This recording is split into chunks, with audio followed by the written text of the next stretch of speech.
映像は記憶を生かし続けるための強力な手段でした。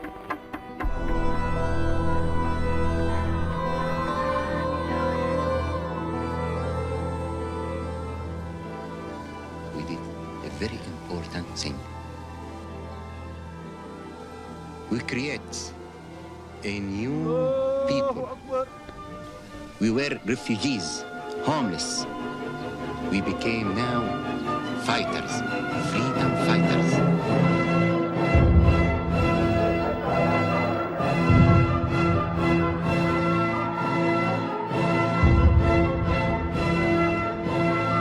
Our great love to our country is greater than our hatred to our enemy. Love is our motive, not hatred. That's why we shall win.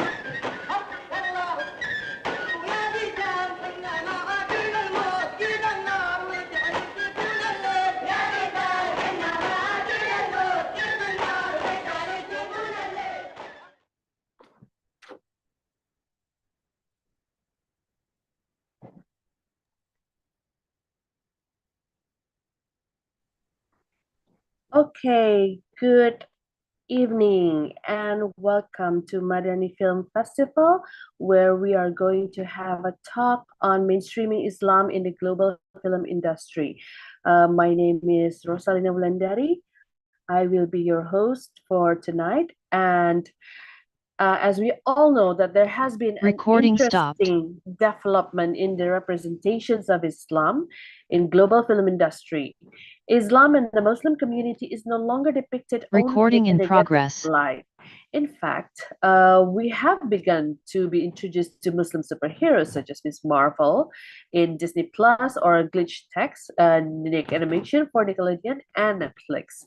One of the main movers of this revolution is Muslim Public Affairs Council, or MPAC, a non-profit organization that fights to promote Islamic values such as compassion, justice, peace, honor, freedom, and equality in the USA. One of their most fundamental programs is to recommend and partner with Hollywood to deliver a better imagery of Islam in the cinema.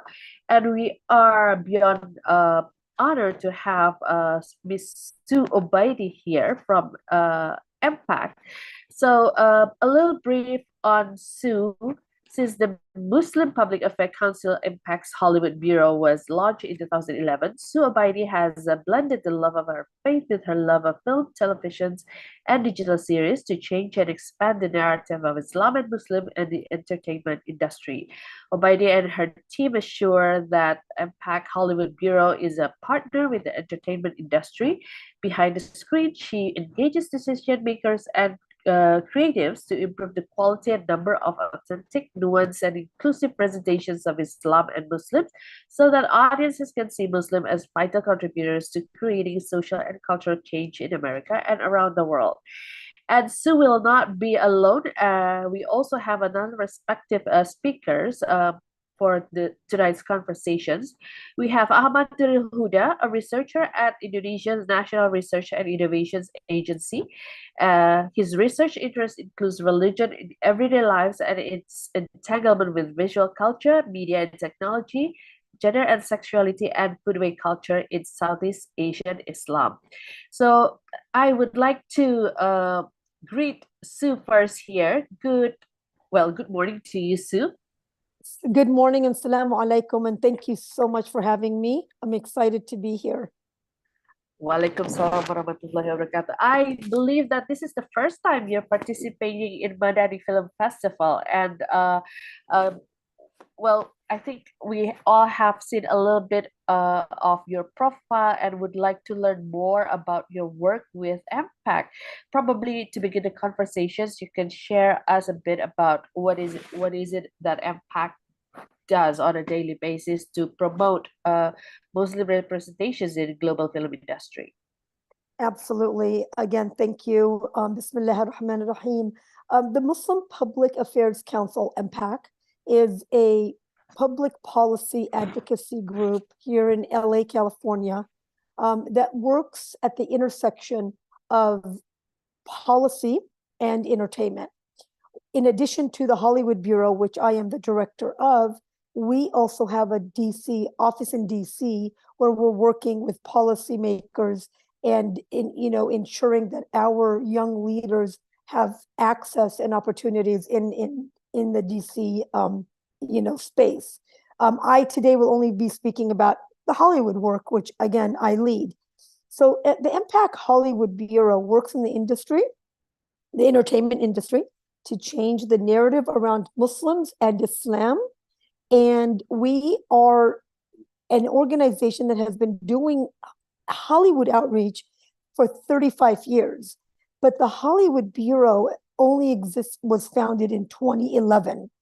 Of course, you can imagine that after 9/11, the work of the Hollywood, the work has expanded in Hollywood. And of course, after the election of Donald Trump, the work really expanded in Hollywood. So at the Hollywood Bureau, we do three things. And I'm just going to share real quick and talk about each one, by sharing the website, which is mpachollywoodbureau.org. So at Hollywood Bureau, we do three main things. The first thing that we do is we consult. We consult on TV and film projects. You named a couple. I think you said Glitch Tech. Our clients include Hulu, Netflix, Sony, all the networks here in America, Disney Plus, pretty much all the mainstream big names that you know of.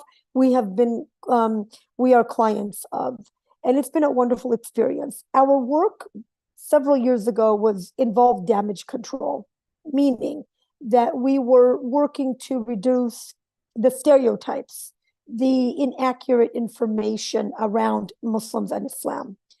In recent years, the consulting work has now been more on the creative side, where we have expanded storylines, story arcs, characters, changed dialogue. And so the work in consulting in the last few years has been very proactive, and we've moved away from damage control, which is something we are very proud of. The second thing that we do is we connect. We connect our Muslim talent by one-on-one introductions and creating our screenwriting labs, which identifies, mentors, and connects our emerging Muslim talent. So, for example, the labs will partner up with a studio, and we will find 8 to 10 people, screenwriters, to participate. We workshop their scripts, get them ready, and then hopefully we can then connect them so they can go on to make their project. We are looking for American Muslim stories. That is not to say that we're not looking for other stories, but we're focusing on the American Muslim market here in the Hollywood Bureau. We also contribute, our third thing, we contribute our thought leadership by organizing panels. We created the Muslim House at the largest film festival in America, Sundance. We also went on to have the Muslim House at South by Southwest. And so these panels give us the ability to express our thoughts, introduce ourselves, and introduce our creative, community to industry decision makers. And we also write opinion editorials in the trades being Variety, The Hollywood Reporter, The Wrap, Deadline. And so we're able to also contribute our thoughts and our paradigm to the mainstream industry through these publications. The work never ends, and it's never boring. The emergence of Muslim talent has been extremely inspiring in America, and I'll be honest with you, worldwide, obviously. It's just, I'm very excited to learn what's going to happen in the future, because the Hollywood machine is the most powerful machine there is in narrative change, and a narrative change results in value change, and value change results in changing of actions. Okay, so we have used the Hollywood space, the Hollywood platform, to educate also on Islam. And while we are not a religious organization, we are a public policy organization. We have used this platform to correct information that has been in the industry for decades. And so those are the top 3 things that we do. You know, on the website, actually, I'm just going to show one more thing we do. We do inclusion presentations. So we go into writers' rooms, we go into studios, we go into agencies, and we do presentations on Muslims and Islam. Number 1, to correct incorrect information, and number 2, to give them the opportunity to ask us questions, and so they can learn more about our community and our faith. And the experience has just been phenomenal in this area as well. I spend my day connecting. I spend my day, meetings. I spend my day reading scripts. I spend my day writing publications. So every single day, is not the same from the previous day. So that is what we do at the Muslim Public Affairs Council's Hollywood Bureau. Interesting, very interesting.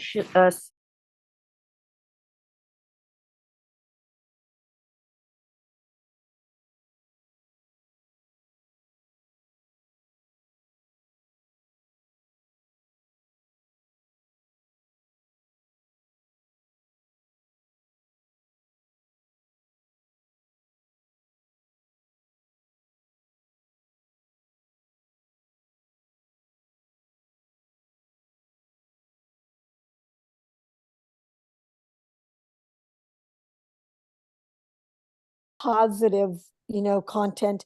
We also want to make it, we also try to make it authentic, right? So for example, as you all know, being part of the community, is that Islam is highly misunderstood within non-Muslim circles, and to be honest with you, within Muslim circles, where there's a lot of cultural information, culture that goes into how we practice Islam and how we interpret our own faith, as Muslims. So the non-Muslim space may look at us and think that certain behaviors are Islamic, and so what part of our job is to go in and separate, decipher between what is exactly Islamic and what is exactly culture, And so, for example, I'm going to give you a really harsh example. Honor killings that go on in tribes, in rural areas in the Middle East, many in the non-Muslim space think that that's an actual Islamic practice. And so we go in and debunk that, and we go in and say, no, that is not Islamic. It's actually counter to Islam, And so a lot of the times that, we're trying to separate, what's real and what's not. And so it's not just about positive representation. It's also about real presentation, or representation. So thank you for that question. And having authentic and nuanced representation is very, very important as we move forward in this very troubling time in our Muslim history. And so it's very important to really debunk some of the myths. Thank you so much, Sue, for that. I'll circle back to you, but now Sure. I'm gonna invite Nuril to share his ideas. Okay, Nuril, all yours. Can you hear my voice? Yes, we can hear your voice.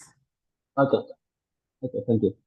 Okay, thank you, Roland. I have 2 statements actually in regards to our discussion tonight, and I will just read it because for me it's easier to just read and to have my ideas more structured.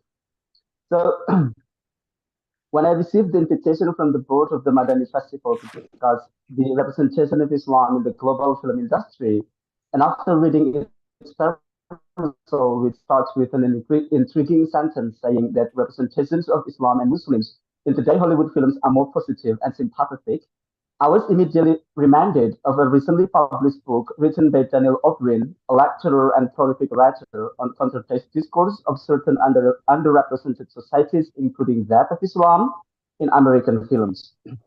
The book is entitled Muslim Heroes on Screen. Through this book, O'Brien tries to show that although American and European cinemas tend to portray Islam in a reductive, inaccurate, and therefore Orientalistic manner, representation of Muslim protagonists in these films have constantly changed over time since because these representations are created according to the shift of political relations between Western countries and Muslim majority regions, especially the Middle East, and more importantly, because the development of Western knowledge about Islam and Muslim societies, which have also changing.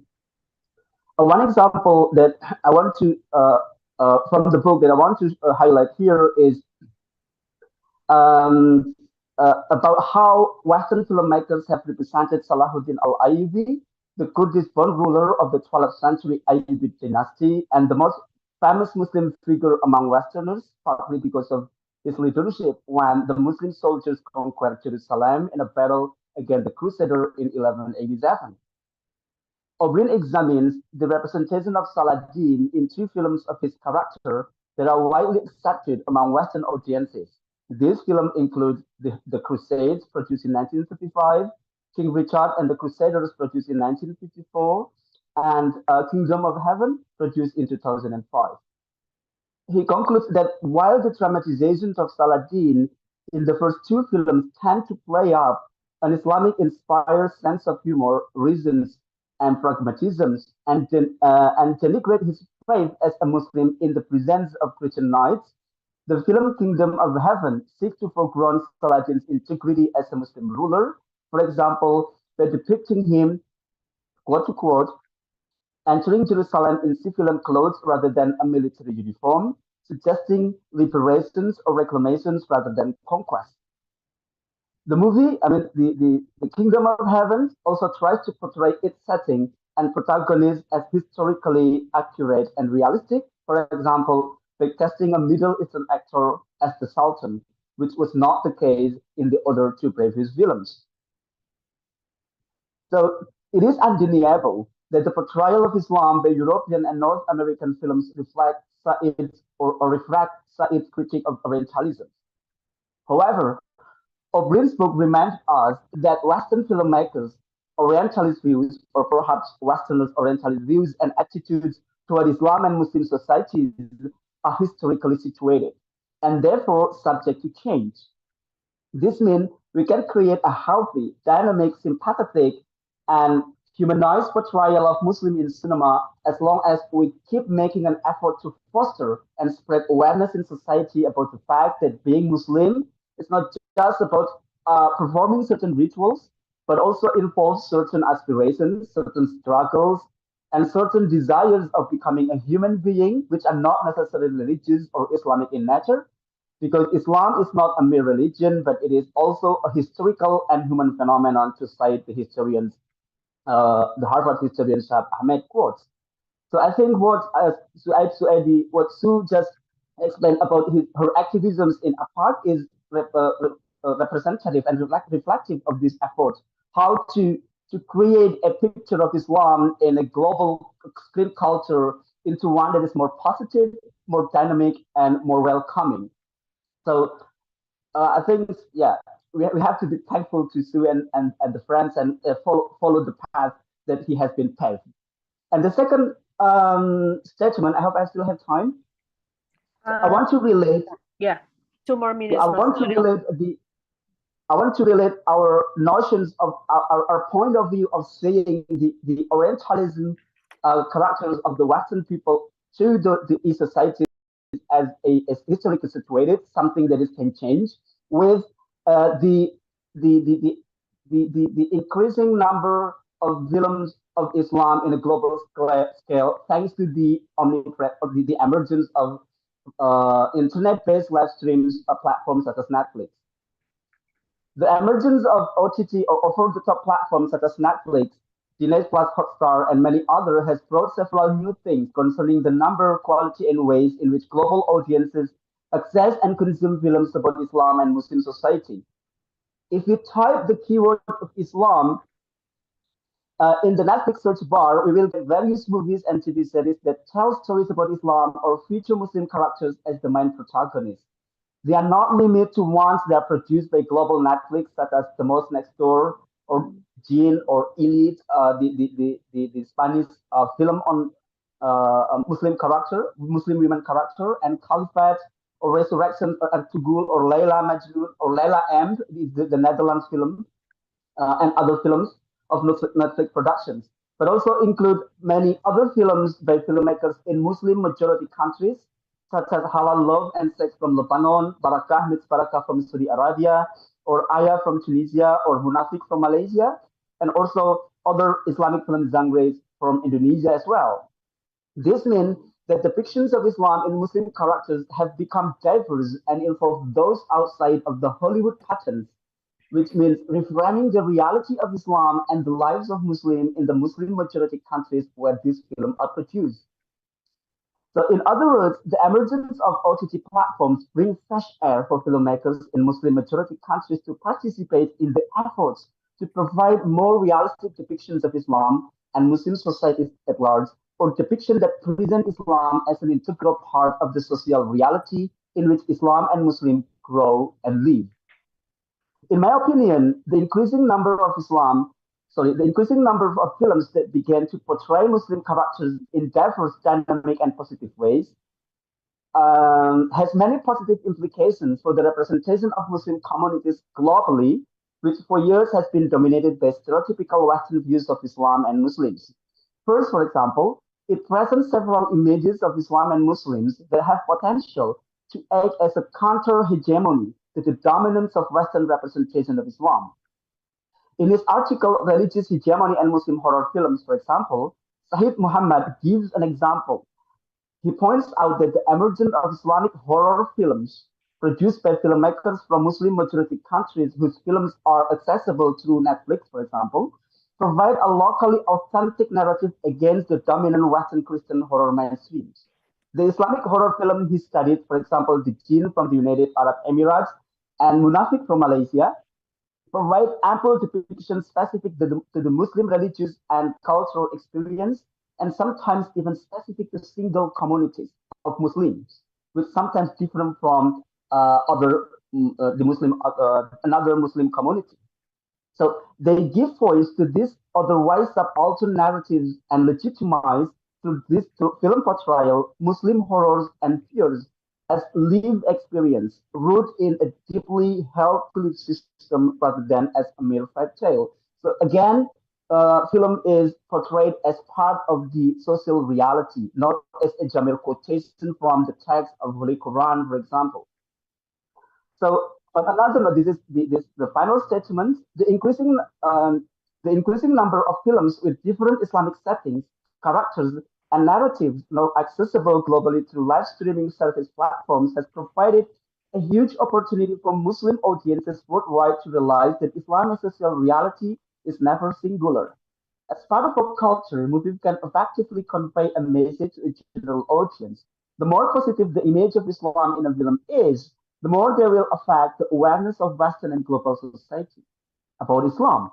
And with the growing possibility to screen Islam to a global audience, we have more chances to spread the message that Islam is a religion that grows with and in response to socio-political context in which its teachings are interpreted, expressed, and experienced among its followers across different times and different space. By spreading awareness about the diversity of the social reality of Islam and Muslim societies, we wish to foster a more tolerant, understanding, and inclusive attitude not only among those unfamiliar with Islam, but also within Muslim societies themselves, who are often hostile and suspicious of each other. And last, my final questions are discussants as well. we still have a homework, however. If we look at the representation of Muslims in Hollywood films or in Netflix, films produced by Netflix, most of them, if not all, are still identified as Arab, Indian, Pakistan, and Iranian Muslims. Finding a Muslim character in Western films who is affiliated with Islamic regions in Southeast Asia, for example, Indonesian Muslims or the Philippines or Malaysian Muslim or Singaporean Muslim, is still challenging. So, considering the fact that the region is populated by the largest Muslim community worldwide, such scarcity is worrisome to our efforts of fostering representation of screen Islam that is more democratic, inclusive, and welcoming to all Muslims, regardless of their backgrounds and associations. So, despite this positive development regarding the representation of screen Islam in global film culture, I think we still some like a race of work to do or to finish. For example, to make it more inclusive. Yeah, as I said, uh, for example, yeah, giving more space to Muslims of sort of Asian characters, for example, because this is also part of the Muslim community in the global world. So yeah, that's I think what I wanted to state Okay. for as a start for our discussion. Thank you. Okay. Okay. Thank you very much, Nuril, for the thorough talk just now. I'd like to, of course, I have taken notes on some of the parts of your presentations just now that I found interesting. However, first off, would like to circle back to Sue. Um, we've seen that Muslim representations in global film industry is emerging. What do you think? What is the significance of these movements, especially how it relates to the commodifications of Islam and Muslim community, elitist agendas, and or the global markets? Yeah, thank you so much. And I just want to say thank you to Ahmed. That was a great presentation, and I fully agree. I fully agree with what he said. If I tell you that our work in entertainment is a matter of life and death, I would not be understating that. I feel that Islam and Muslims have been so misunderstood that if we aren't going to get ahead of it, we are going to, find that our voices will be muffled, our voices will be censored, our stories will not be able to get out. And so we have to do our part in creating the stories that Ahmed was talking about. And by the way, the horror and sci-fi, Ahmed, is really big in the American Muslim community. American Muslims love to write about horror and love to write about sci-fi. So I agree with that. So it's so important. Number two, the Islamic purchase power, our Islamic economy, if you will, is in the trillion. It's like, I think $1 trillion. I mean, don't quote me exactly on how many trillions, but I really think that the entertainment industry needs to, really look closely at our stories that we're putting out, that we want to put out, because we are a market that should be paid attention to. We're highly educated people. We are extremely smart. And so we are a market that if the entertainment industry in Hollywood or globally can pay attention to us, we could also make the industry a lot of money, right? So in addition to telling great, authentic, positive stories, we can make Hollywood and the global economy, entertainment industry, global film industry, a lot of money, which is a win-win situation for everyone, because this is show business, right? They call it show business here in America, right. And the key word is business. With regards to, I just wanted to note something very important to my work here in America. We are trying so hard to move, the industry from looking at us from a terrorist lens, from the bad, we are the bad guy. Even if you see a story or a series that has a Muslim character, a lot of times in the very beginning, that Muslim character is the suspicion, the suspected person in the terrorist attack. And then oftentimes at the end of the episode or the film, the Muslim is innocent of what they were accused of in the beginning of the story. But the bottom line, subliminally, there's subliminal, messaging that Muslims are attached to bad things, bad, story, bad act, violence.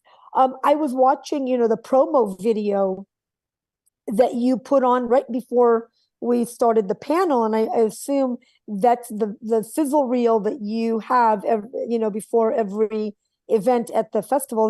That's how they do it at Sundance and South by. But if you review the video that that you all had, you'll notice how many guns there are, how many people are fighting, in how many scenes people are fighting. We need to, I think, be very, very cognizant and sensitive to those images that we're putting out, because Muslims, all 2 billion of us, don't have that daily life regularly, and so we need to be mindful of those images as well. And so that's why at the Hollywood Bureau, we're moving away from those kind of stories. We're trying to actively move away from it. Okay, thank you, Sue. And in relevance to that, you said it's trying to depict it from the image of terrorism and all those negative perspective. How is the receiving so far of the emerging Muslim representations? In Hollywood, it's been received quite well. When we consult, when we give our notes on the storyline, we give historical context to it, and so we try to create some understanding. Right now, you know what's going on, in Israel, Palestine. So if we get a script that has, a Palestinian theme, Palestinian committing terrorism, while we don't justify terrorism in any way, we do give the the historical context of the root causes, so we're trying to educate as much as we can, so the story can be more authentic, more nuanced when it relates to if there's a terrorist plot line. Right. And Nuril, because it's emerging now, Muslim representations in global film industries, do you think it would help? Because we all know that after 9/11, global identity crises are experienced by Muslim worldwide. Do you think the positive representations that is emerging in the global film industry is enough? Does it help to strengthen the saliency of global Muslim identity? Well, I think it's yes. I mean, I have no doubt about it that film is one of the tools that is very effective to convey a message, to convince people, and the more positive image about Islam, we need more positive image about Islam to counter the vilification of Islam, not only in popular culture media, but also in any other forms of, for example, in books. There are still some books that value the culture and of the practice of the everyday practice of Muslim society. So we need this. We need a more positive image, and it will certainly help us sort of like strengthen the solid picture of Muslims in a global sense. But we have to take note that Muslims should not be pictured in one single image. Like, for example, there are different kinds of Muslims relevant of their places and times of living. Muslims in Indonesia are different from those living in the States, in the Netherlands, And even in the traditional or conventional classical land of Islam, like the Saudi Arabia or Egypt, they have their own their own ways of living that Islam in everyday lives. And so the depictions of Islam or Muslims in global cultures or global screen culture should be not only many or omnipresent, but they should be representative of different variety of Muslims living in the region. So that should be dynamic of this representation.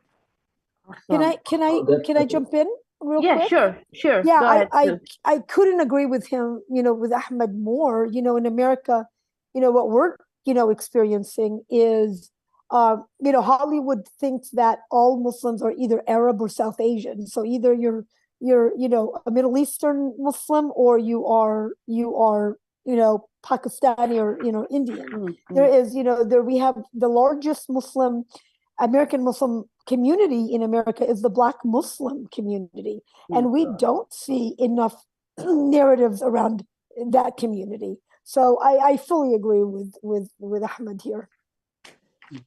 Interesting. So the multidimensional of Muslim identity is the one that Nuril highlighted just now. So that leads me to my next questions. Are the current representations of Muslim society in Hollywood or in global movie industries in general, is it already representative enough? Or if not, how can we ensure to balance the representations better? That's to both of you. Yeah.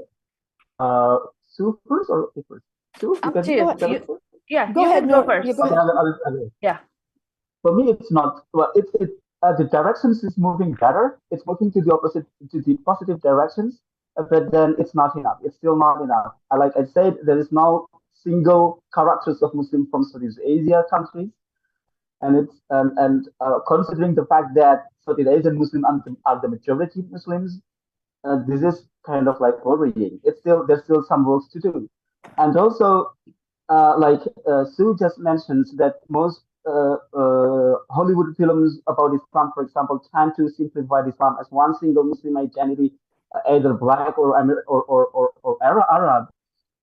So there should be more pictures about Islam that uh, that capture the diversity of Islam living and growing in different parts of the world, because Islam is not just religion. It's not just about uh, scripture. Islam is the interpretations of that scripture within the different lands or countries or societies or communities. For example, this is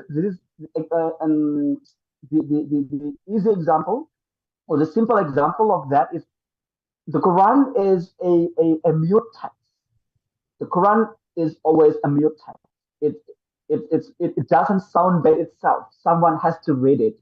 And when it's read by a Muslim, for example, the reading is different between or among those Muslims.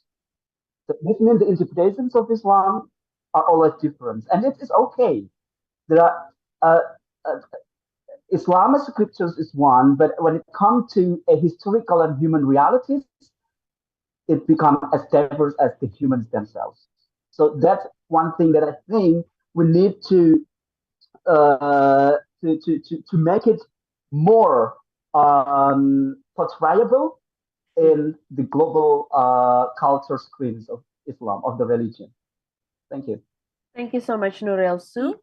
Yeah, no, I fully agree. And just to add that we do not yet have a critical mass of Muslim talent globally or Muslim stories globally.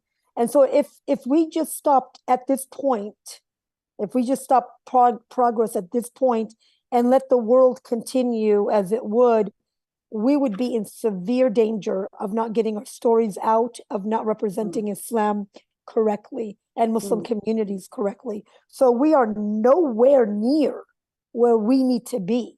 I fully believe that we will be. I mean, it's not, progress is not a destination, right? It's a journey. You never arrive, right? No community that's underrepresented historically ever is ever done. We can continue and continue, and we have to continue to work and thrive in getting it right and telling better stories. So we don't have a critical mass yet, number one.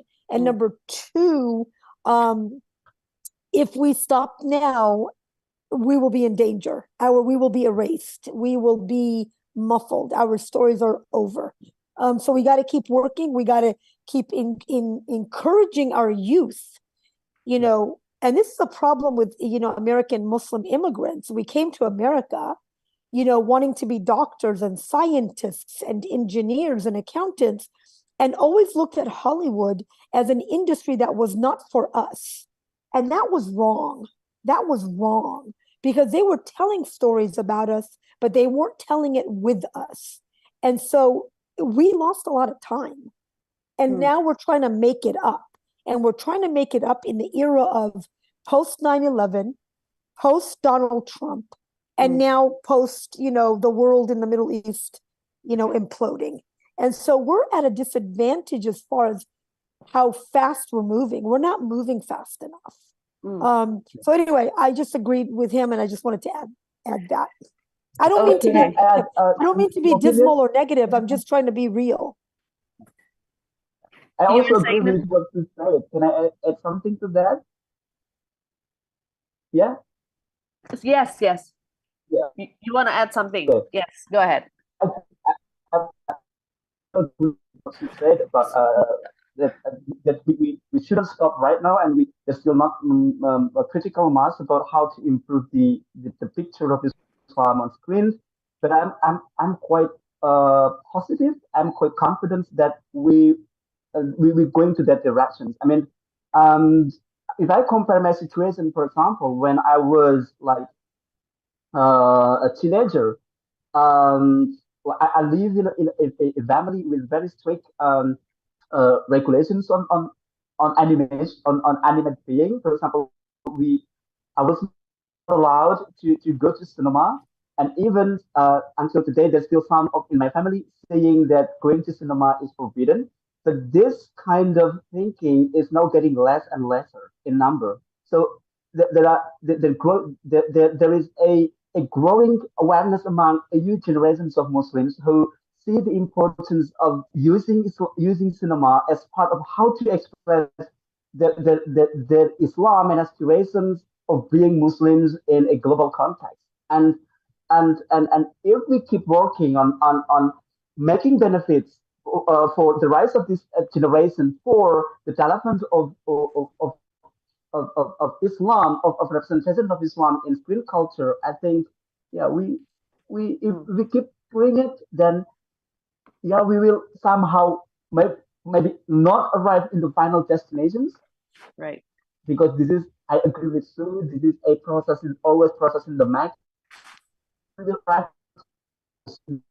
are than the previous one. So we keep moving forward and making more development into. I don't know, maybe yeah.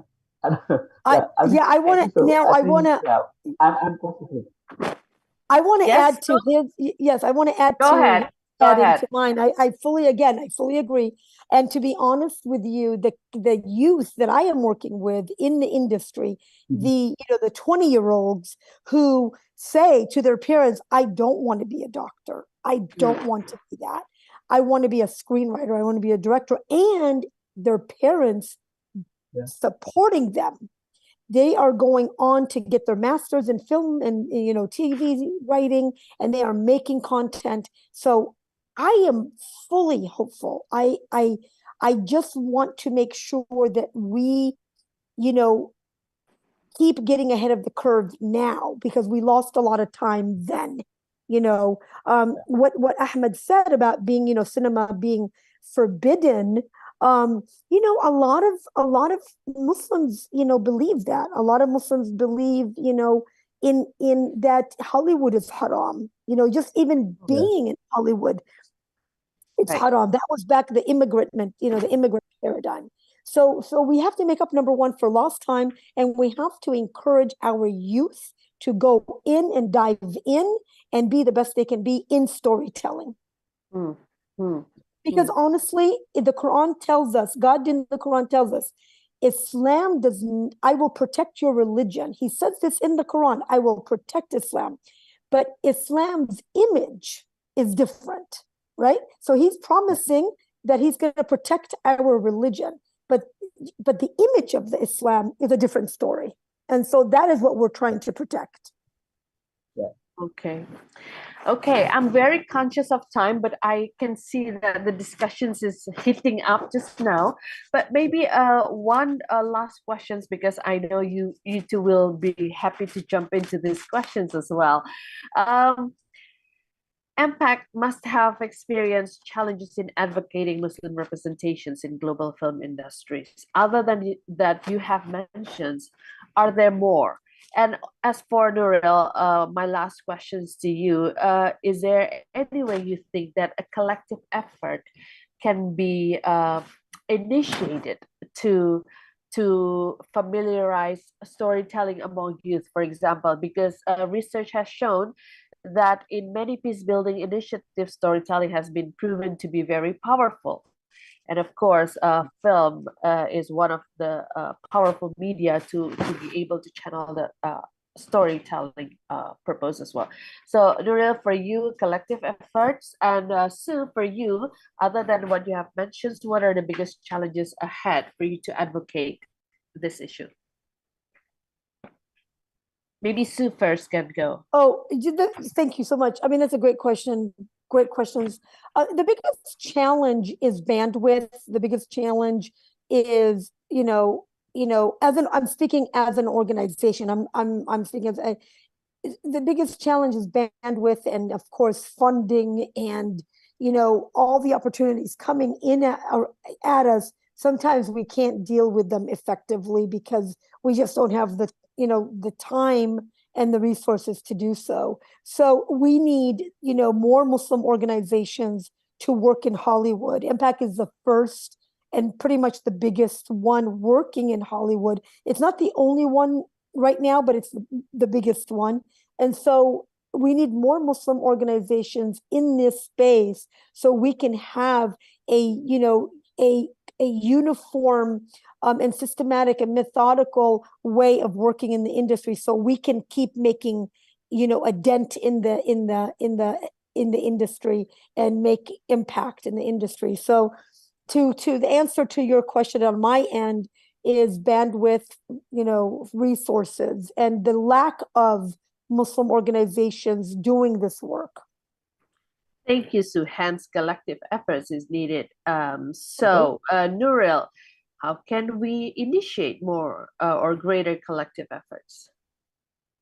Well, yes, of course we can. I work for my PhD research with a group of Muslim Santri in traditional pesantren who are making films in their own pesantren grounds, and this is not a mere phenomenon, but it's not just a phenomenon. It's become a sort of like a vibrant and interconnecting movement. Like it grows as a movement. So now we can see that more and more younger generations of traditional country tuning to cinematic practices as part of their expressions of being a Muslim. So now with the development of Muslims educations, with the increasing number of well-educated Muslims in all or in various groups of Muslims, for example, in Indonesia,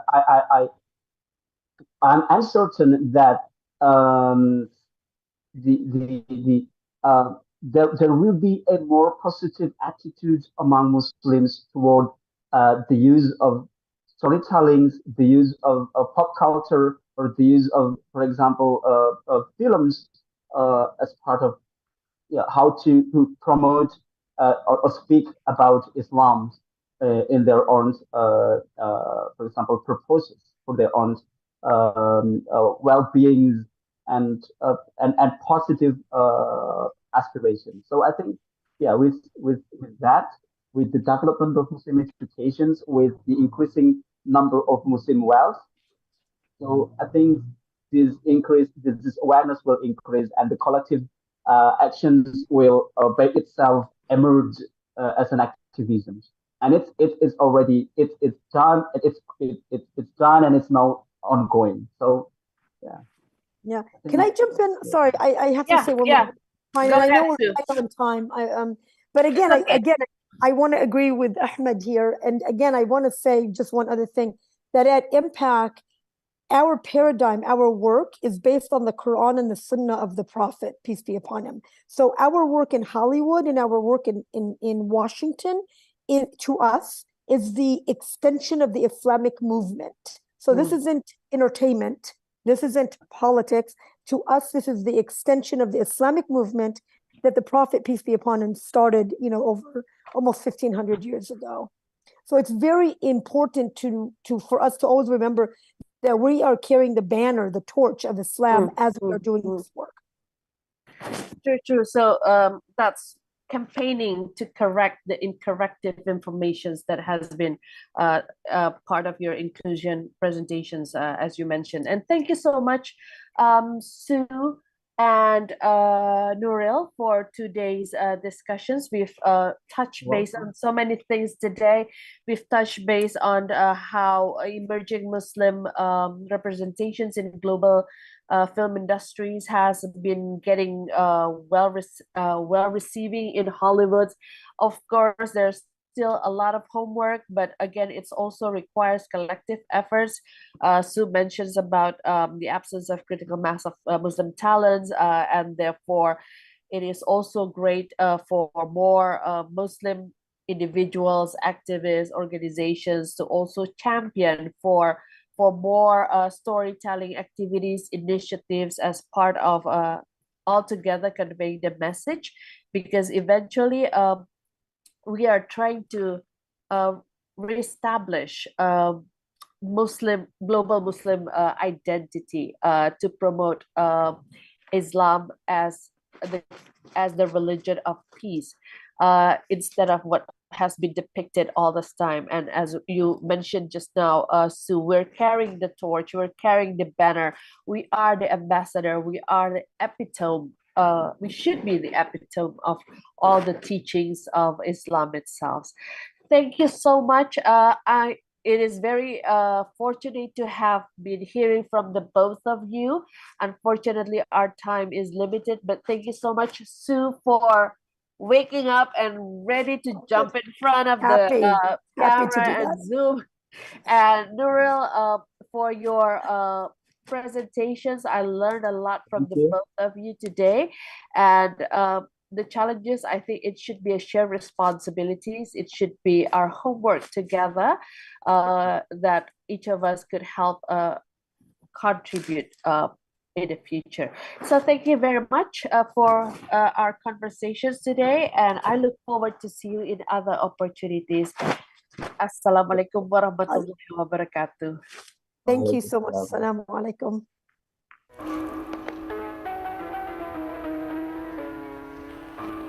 映像は記憶を生かし続けるための強力な手段でした。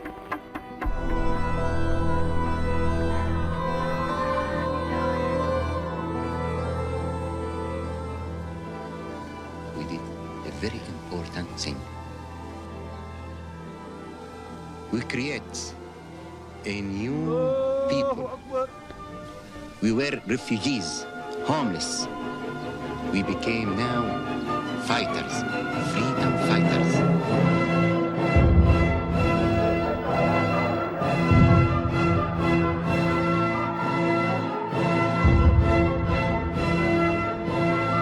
Our great love to our country is greater than our hatred to our enemy.